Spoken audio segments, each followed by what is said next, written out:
I I believe that prerogative is the most important thing of all. People, women, whatever, man, like what they like, and the facial features, the phenotype, the temperament, the athleticism, the body in performance, in motion. They like what they like. They draw the conclusions they want to draw, predicated on what, for a woman, what type of man she has been, uh, what's the word I'm looking for? Conditioned to. That's not the word I want, but the type of man that over the years she has built up an image of a type. I'm not saying that the way I want to say it, but I can't find the words to exactly express what I'm trying to say. But there's a type of a man, the height, the facial features, the voice print, everything, the temperament, that this woman has been conditioned to over the years. It's an expectancy. It's called a prerogative. That's the word. We have to learn to expect that, accept that with no explanation, because it falls under the rubric. Now, your stranger this is the first time your stranger is bringing this up, of taste, type. These are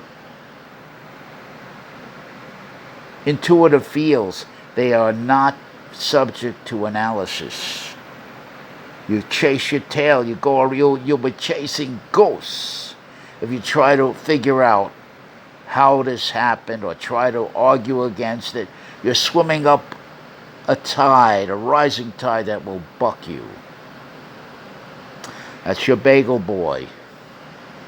That's me. If you're a short, small man, you can be labeled a troll, a dwarf, or a midget. And there are built in, conditioned in biases against us, just predicated on the way we look. Also predicated on the way you behave in society. Also predicated on the social protocols, the expectations, the quote-unquote normals. These are all factors that are ineffables. You can't make sense of them. They exist and they live their life in a sociology of the absurd.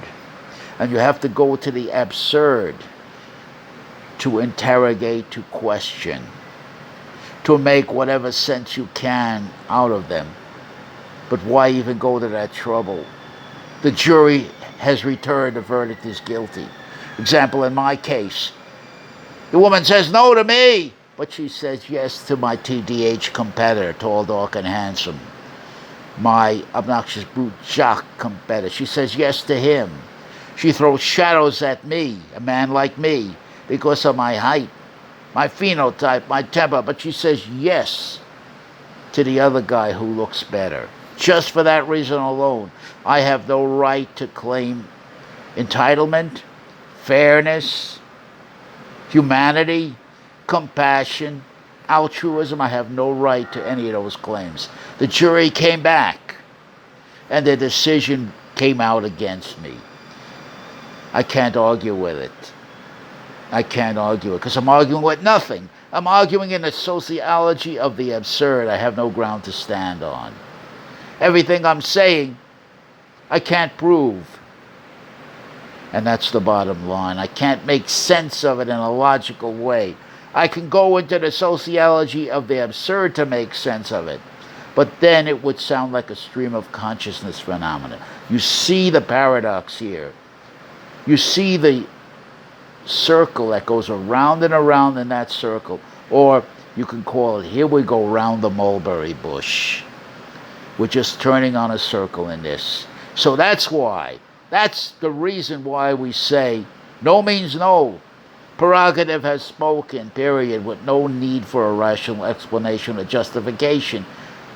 My friend, the Bagel Boy, myself, we lost out there. And we can cry foul. We lost because of our height. We lost because of our, in my case, this round moon face. I'm 5 feet 3 inches. I have a big belly. I lost because of that. We can cry, it's not fair, it's not just, but we have no case. Any question?